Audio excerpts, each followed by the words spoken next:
Good afternoon, ladies and gentlemen. 2 videos in one day before I go to work. It's 5 o'clock in the evening.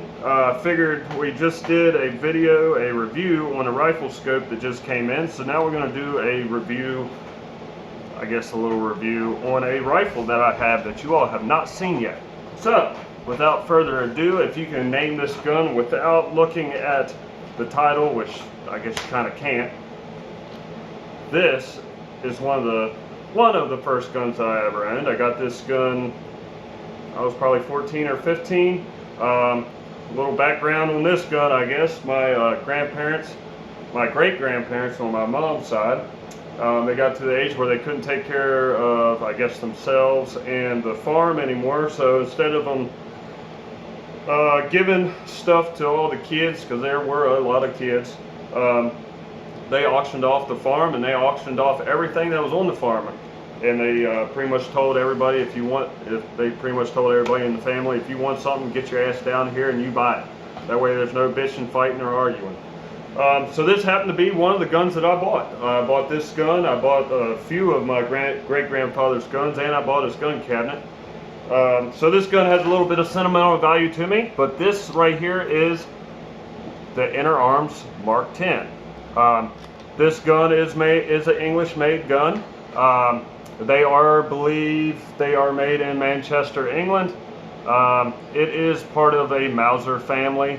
It does have a Mauser bolt, and it has a Mauser action on it, which anybody that has any kind of sense to them knows that Mauser is the shit. I mean, a lot of people have taken the Mauser designs and incorporated it into their firearms. A lot of them. I mean, Kimber, Ruger, I believe Winchester has something of Mauser in their designs. A lot of people use Mauser stuff. Like I said, this one is a Mauser, this one is an Interarms Mark X. Mine is chambered in 243.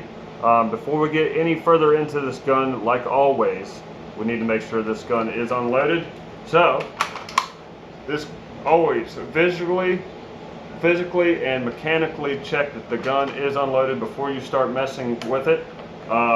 Here is something, now that I just did this, I'm going to show you guys. This is something that bugs the hell out of me. People with bolt actions, I constantly see this. To disengage their gun, they just dry fire them. And that will break firing pins. Please don't do that. So I'm going to show you something. So right now, you can see my striker is back, which means this gun is ready to go. All you got to do is pull the trigger and it will fire. Okay? I'm going to show you something. So the better way to discharge your disarm your gun, your bolt action, with your bolt handle up, place your finger on the trigger, pull it back, and slowly, watch back here, slowly let your bolt down. So now you see my striker right here. You can see it going back and forth.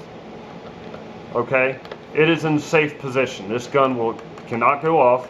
All right, and it is ready to go. This is how you should store your guns. Please do not store your guns with the bolt back, okay, on fire. And do not do that, okay? Please don't do that to take your gun out of fire. All right, just pull the trigger back and slowly drop your bolt, and it will make your gun safe, and it's easy on springs, and it will not break your firing pins, okay? Because some firing pins are expensive, and some of them on older guns you can't find the firing pins anymore, or they're going to be a pain in the ass. So that is just a little tip on that. It's like I don't know, that's just something that always irks me when I see people with bolt actions. They just dry fire the gun after it's empty. Please don't do that. Now that I'm off my little rant, you are going to ask, Brian, what the hell is that scope on the top? It is a scope that my grandfather had on this gun. It is a Weaver K10. It's a Weaver K10F, which means the F just stands for focus. All right, the gun will go from a 50 yard all the way up to 1,000 yards. The gun itself, I have it sighted in at 200 yards, and it is very, very, very accurate at 200 yards. Accurate enough that we were taking Gatorade caps and nailing them to a board, and we were busting the Gatorade caps off the nail, which is pretty damn impressive. Like I said, this one's chambered in 243. I do not use it for deer hunting. I did when I was younger after I had the gun, after I bought the gun. And I don't like 243 for deer hunting. In my own personal opinion, the 243 is too fast for whitetail. It doesn't kill them the way that I like it to kill deer. Now I know everybody's going to say, well, Brian, that's shot placement. Well, yeah, no shit. But I've shot deer through the neck with this gun, and it doesn't drop them right there. They still run about 50 yards, and then you got to drag them. The way that I hunt, I like shooting them through the head or the neck, and I want them to drop dead, lights out, right there. I don't want them to run. I don't want them to suffer, any of that kind of stuff. I just want it to be light switch, graveyard dead, okay? Now, you can have a fucking 50 BMG and you shoot a deer through the head, and if that thing has will to live, yes, I understand that deer's going to run, okay? But I don't use 243 for deer hunting. I know a lot of people do. A lot of people love this cartridge for deer hunting. A lot of people actually love this cartridge for their children to learn on deer hunting. It has very low recoil to it, and they're really good cartridges. I personally like the 243 for varmint control. They will do one hell of a number on a groundhog. It will do one hell of a number on a fox, and other varmints that we have here at the farm. I love the 243 for stuff like that. For long shots that I can't make with my 22 Hornet, I love this gun for. A little other things about this gun that you're not going to be able to see. I'm sure you're not going to be able to see, but up here on the receiver it does say Interarms Mark X, made in Manchester, England, and over here it says imported in Alexandria, Virginia, which is actually a little bit neat because I am in Virginia, so you don't see very many guns with Virginia stamped on them. So that's just something that's a little neat to me. The gun is probably about 7 pounds. Okay, it is a hunting rifle. It's not a new synthetic bullshit like they make now. Okay, I do not like synthetic. I've said that multiple times on my videos. I'm sitting in a chair right now, but is on the floor, and you see the barrel is still up above. I don't know, I am not actually, we have a tape measure right here. Anybody that cares, we have a 29-inch barrel on this rifle. So, I mean, it does have a longer barrel on it. It has a very beautiful walnut stock. The gun is in exceptionally good shape. Scope is in good shape as well.